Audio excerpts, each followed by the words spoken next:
Hey everybody, it's Matt a Warrior here. Today I'm going to be doing another music review, this time of the album American Made by the artist known as Guy Freedom English. And yes, that is the name of the artist and the band, so to speak. It is one man. However, he sounds like more than one man on the album because it is an awesome release for something recorded at home on someone's 4-track, which literally it was. I do not think that it could be understated that this definitely has higher aspirations. So let's get to the review. So the first song is called Scream, and first thing I thought, and maybe this is just because I've been kind of exploring kind of the roots of punk and everything like that lately in my own musical life. It kind of reminded me of something like if you had the Stooges, but instead of Iggy Pop, you had someone like Bon Scott of AC/DC singing. You know, the riff kind of had that feel to it, but also it had some licks that almost, maybe a little bit of a British metal thing to it as well. So it was cool to hear that. The second song, American Made, kind of continues in that vein. Has some kind of anthemic lyrics as well. Um, some people might not find some of those lyrics to their fancy. That's fine. It's still a catchy song. So that's just kind of how it goes with that.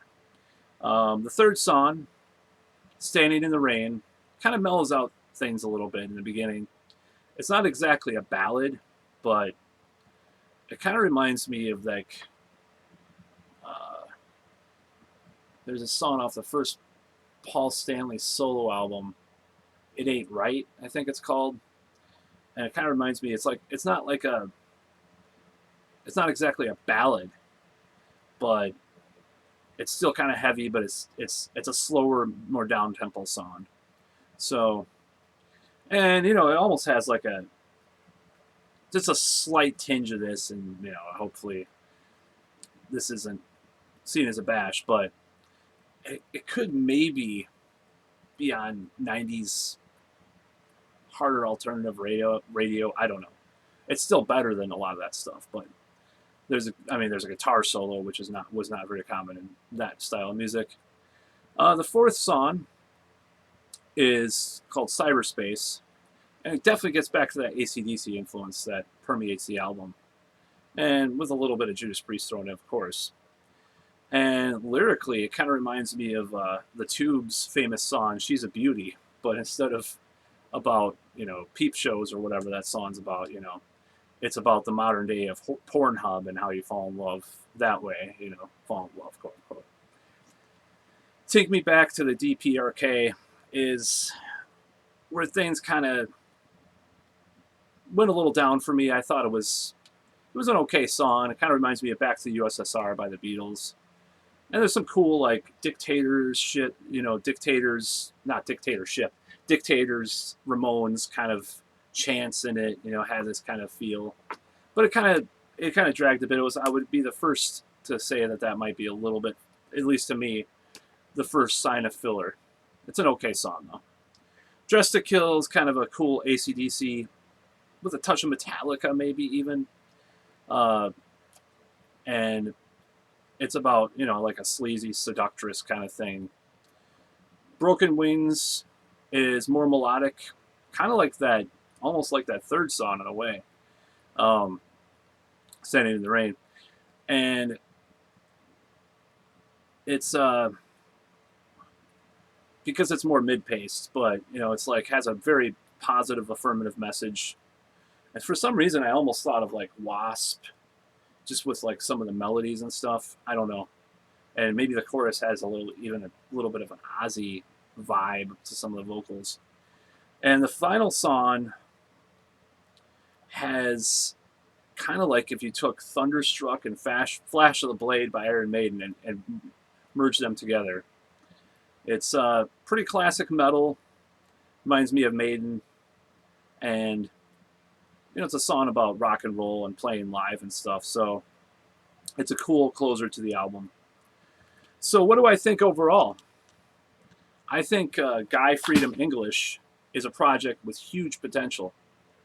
And I think that he has a knack for writing catchy songs and for doing things that, in all honesty, we haven't heard in a while, because we have all these retro bands that are around, whether it be Ghost or, some of these bands, these retro thrash bands or whatever, and they're good. A lot of those bands are good. I mean, I like Ghost, and there was this band Witchcraft years back that was really good. But I think there's this essence that the album has of melody and just like honesty, honesty that makes it stand out. And all, it's just totally this dynamic that's there that, like I said, like I would say, or actually I said it in the original draft of this review, but I think it, has a potential to like have people sing along in arenas and stuff. So I think there's a lot of potential there. Now, as far as the downside of the album, it's kind of a double-edged sword, because on one hand, you have a really raw album which doesn't sound quantized and contrived in the way that a lot of metal or hard rock or rock albums sound nowadays. There was a video on YouTube about that, and it was like, I can't recall the name right now of the YouTuber. You can look it up. It's like why music sounds the same nowadays or something like that. And they just, it's literally computerized. I'm talking about rock. He took a Nickelback song, and he took a Hailstorm song, and did this like quantization. Like he showed like where these Pro Tools things are like making everything the same. And so with a project like Guy Freedom English, having that honesty back in rock is a good thing. And it's like why nowadays sometimes I'll listen to an indie album or lo-fi or whatever you want to call it and like it more than a lot of metal albums, because it just has more dynamics. So this album definitely has that. Now on the other end, there are some downfalls with that. I would say, as good as a lot of the vocals are, I would say they just need a little bit of polishing.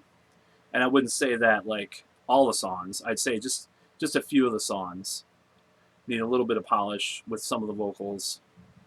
I could almost see like a whole like somewhat of a slick production being applied to some of that, and even having some backing vocalists and stuff in some of the choruses, because that's how like catchy and anthemic a lot of them are.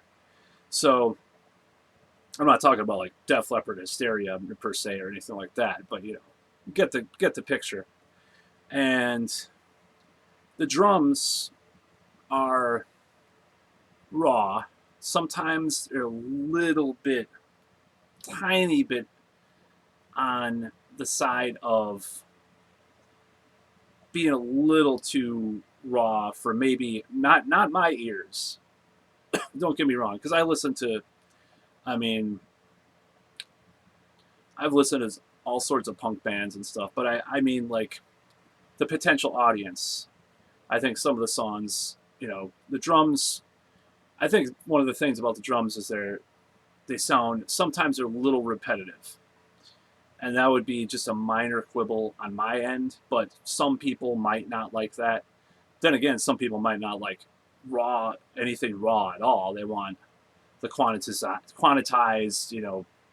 auto-tuned bullshit that we are fed because they're fed that. So I think that's one minor point, is with a live band, this would be incredible.